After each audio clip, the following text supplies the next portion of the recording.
learning technique for training the out-of-school young people who have attempted but failed to pass the certificate examination. I urge you students to see this project beyond the support to pass examination, but an opportunity to add value to yourself, your families, and the larger society.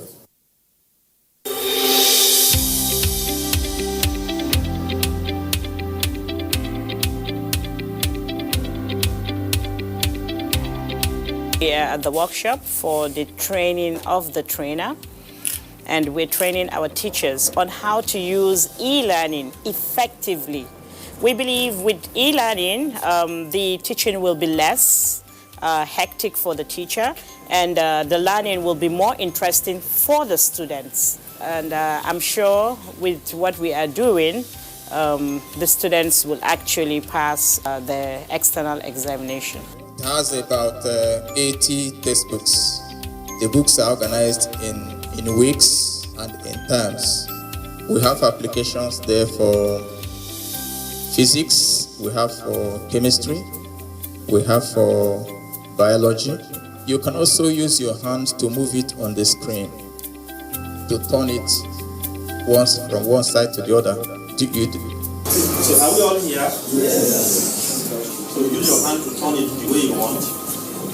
This is an opportunity being given to us by the First Lady that really make us to really operate our educational activity in field of modern education with the help of this e-learning, experience. This is a very, very wonderful tool to help me as a science teacher, chemistry, to be able to pass my message very clearly to the students.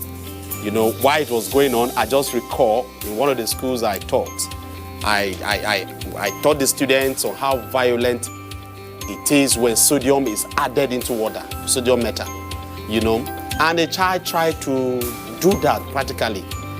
Fortunately, he was not injured, but the laboratory where he tried to do that experiment practically, the building cracked because it was actually very, very violent. But with this tablet, you can still do the same thing with no destruction, no danger. Okay, you can only see the violent reaction occurring without you being injured. They can visualize it, okay, what I say.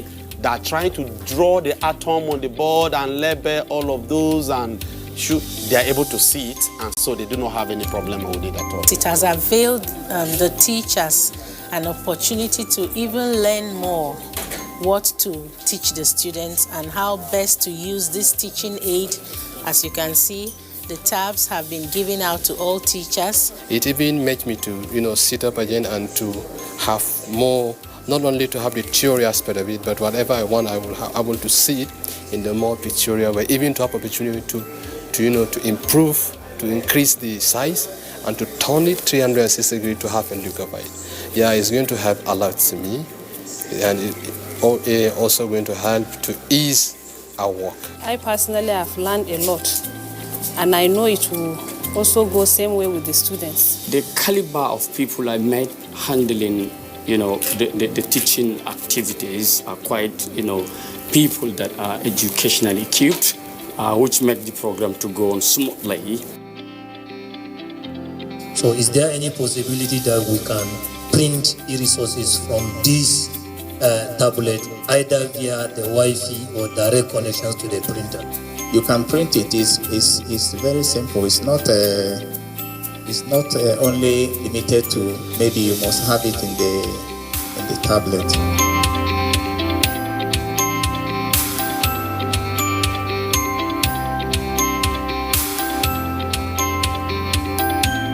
I just want to say the First Lady is actually a mother. The vision she has to make people's future better is a good one. To thank Her Excellency and to ask her to sustain this program so that many who are roaming the streets will be captured and they will be given a direction in their lives.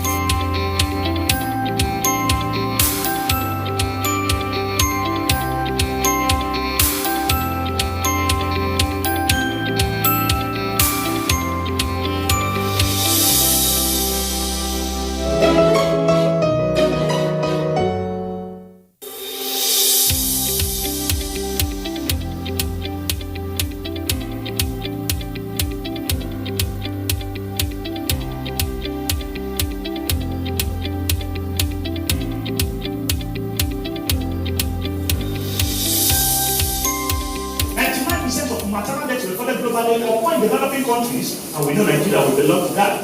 And this means that 830 women die each day as a result of preventable complications related to pregnancy and childbirth.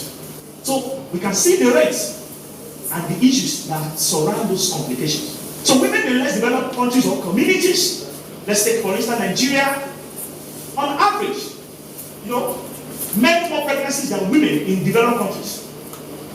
And their lifetime risk of death due to pregnancy is higher. Compare women in the developing countries or communities, or let's say in rural areas, compared to those that are advanced. Let's go into our kids, please.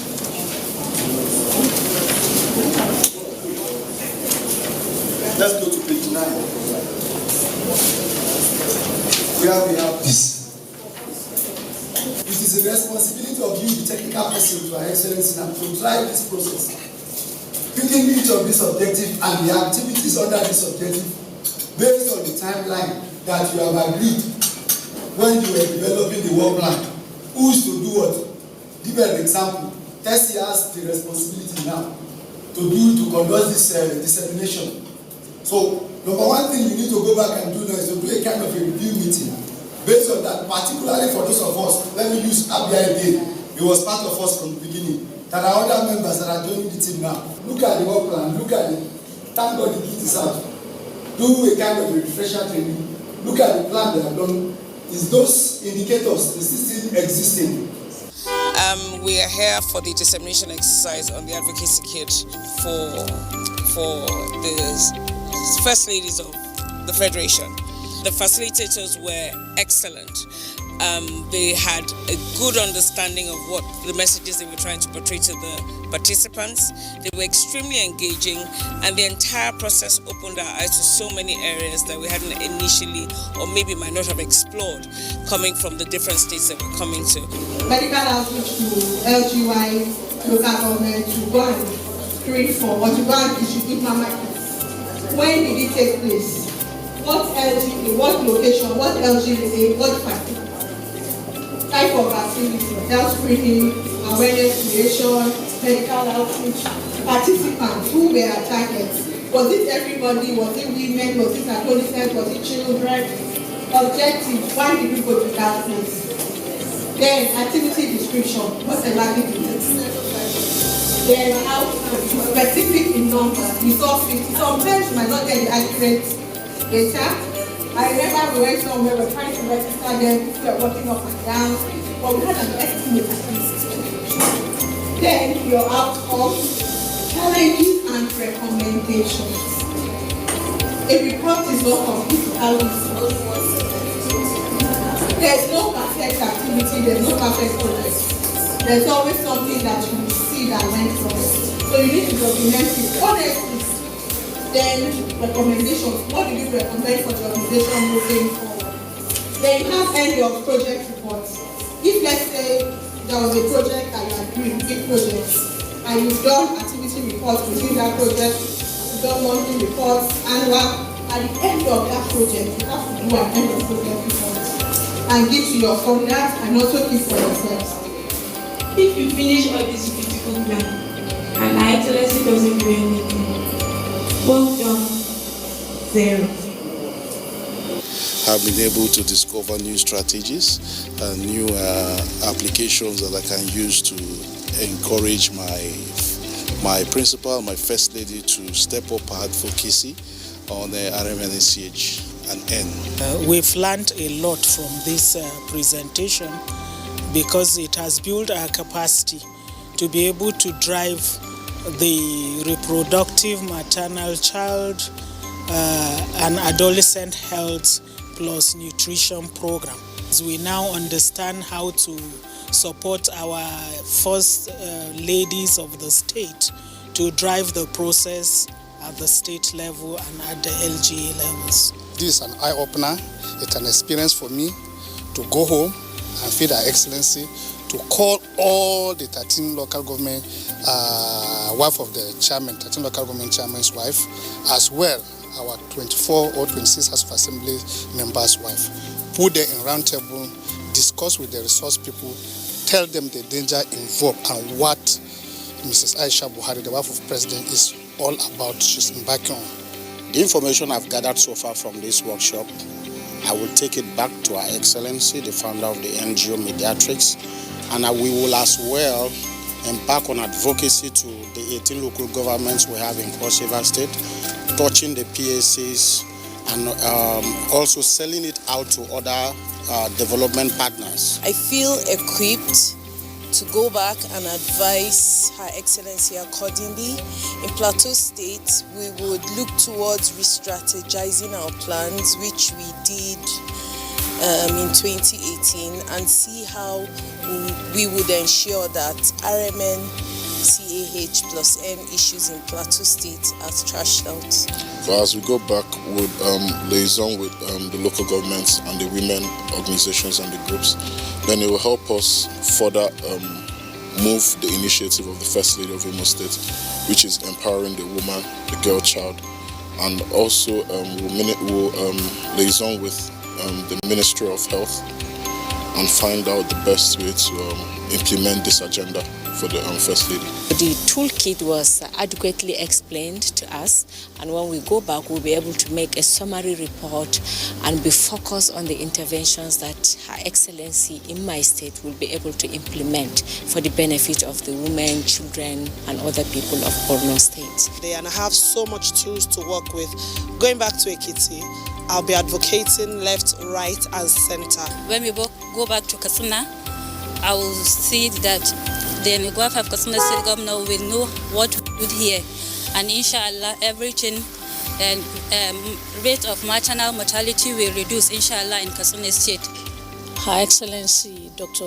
Hajia Aisha Buhari has deemed it fit that whatever she's doing shouldn't just stop at the federal level. And so she's taxing us to ensure it replicates itself at the state. And that's why this workshop was put together. So we really appreciate the effort of the wife of the President and the Foundation for setting up this initiative.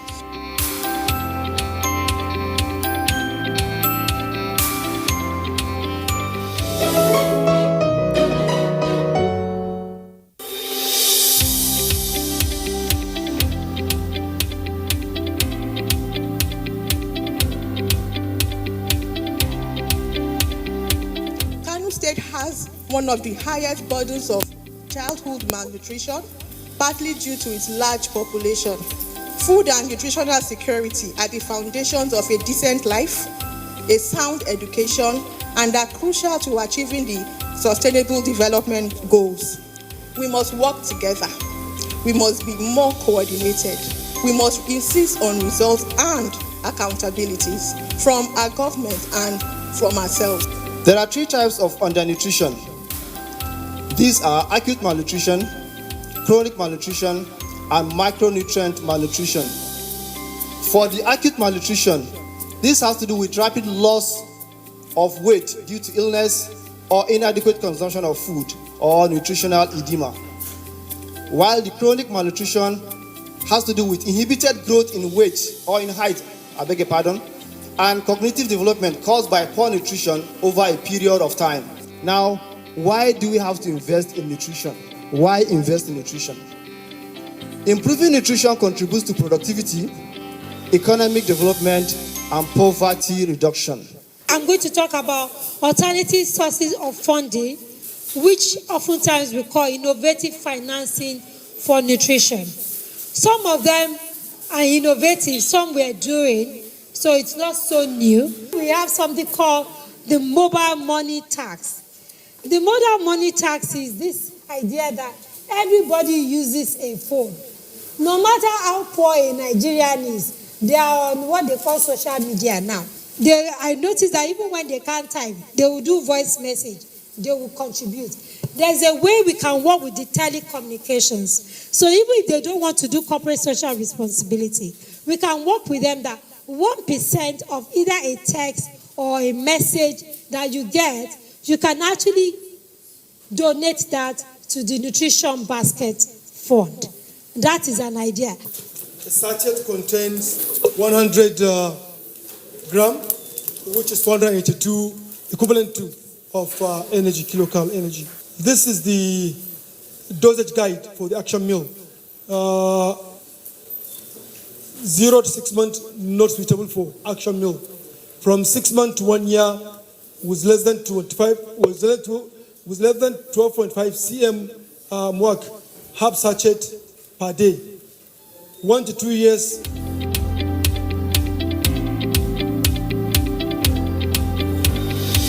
I came for this stakeholders meeting on nutrition organized by Aisha Buhari Foundation in Kano State, and we came as part of the invited stakeholders. We discussed on the issue of nutrition in the state and in the country at large. From the MDAs, we advocated that they should make sure the budget in the document is not just an allocation, but there should be a release and cash backing. So we'll continue with the advocacy and make sure at the end this problem of malnutrition has reduced in Kano State. I was thinking that it's only the State Committee of Food and Nutrition that is working on this. Then I saw new faces, and then I was beginning to say, oh, we have more stakeholders to bring on board so that we can do this advocacy together to eradicate the menace of malnutrition in the state.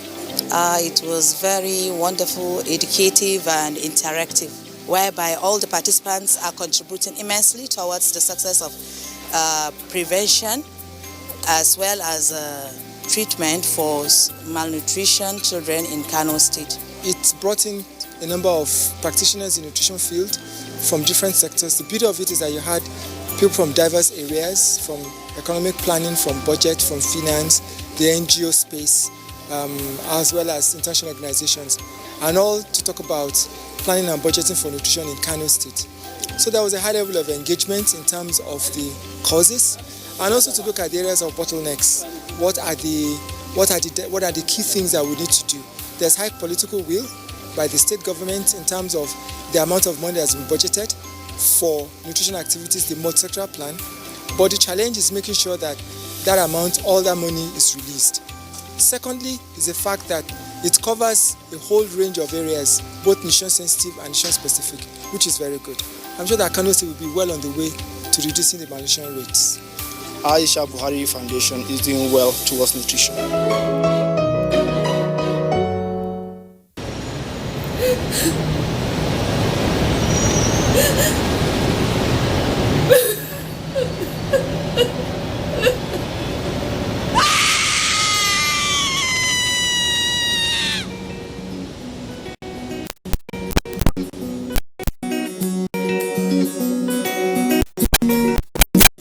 The best for our children, particularly those of us parents that have strived so hard to teach them the right way to behave and sacrifice so much personally to ensure they turn out to be morally sound, upstanding young men and women we can be proud of.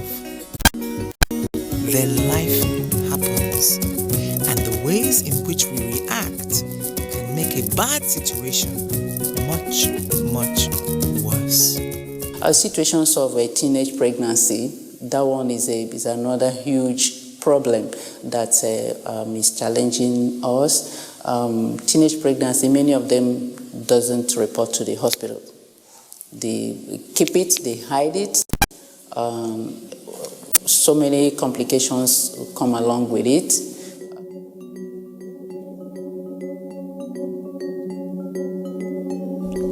This is one such story we can learn from. Mayowa is a proud woman and a great mother. She has been through a lot due to the breakup of her marriage. At the time, her children were still very young.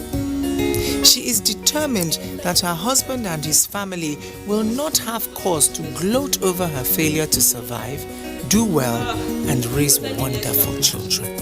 She implores her children daily not to let her down, not to let themselves down, not to let society and their father's people gloat at them. On a very serious note, Mayowa and her children have a very good relationship. She asks how Tolani is doing in university, and chides her gently for being wasteful with money. Mayowa brings the conversation to a close with her customary prayer and begging her children not to let her or themselves down. Tokpe is very good at looking out for his sister. He senses that she's up to something. Tolani confesses she is going away with a boyfriend for the weekend and will not be on campus. She begs her brother to cover for her in case her mother tries to reach her during the weekend. Tokpe agrees, but asks Tolani to be careful and not to let her moves come back to bite them. Mayowa comes out onto the front terrace, surprised to see her children still talking. She hurries them along.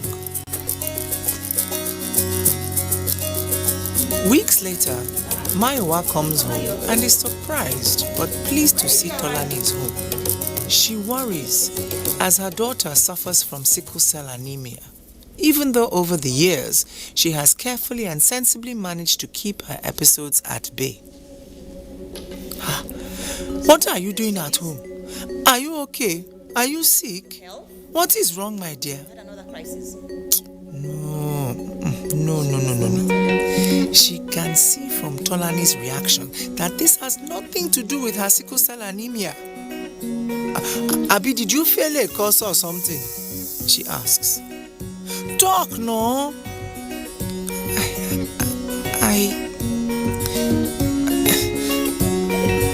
I missed my period. And so? And then the significance of the words and Tolani's behavior sink in, and Mayowa's life shatters. She is beside herself. Hey, the shame. What has this child done to her?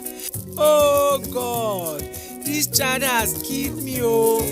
What have I done to deserve this? Hey, Jesus, I sent you to school to read. I am finished. You have delivered me to the hands of your father's people.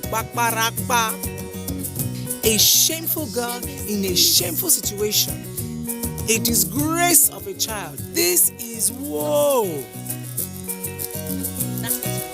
She immediately decides to withdraw Tolani from university and keep her at home and out of sight.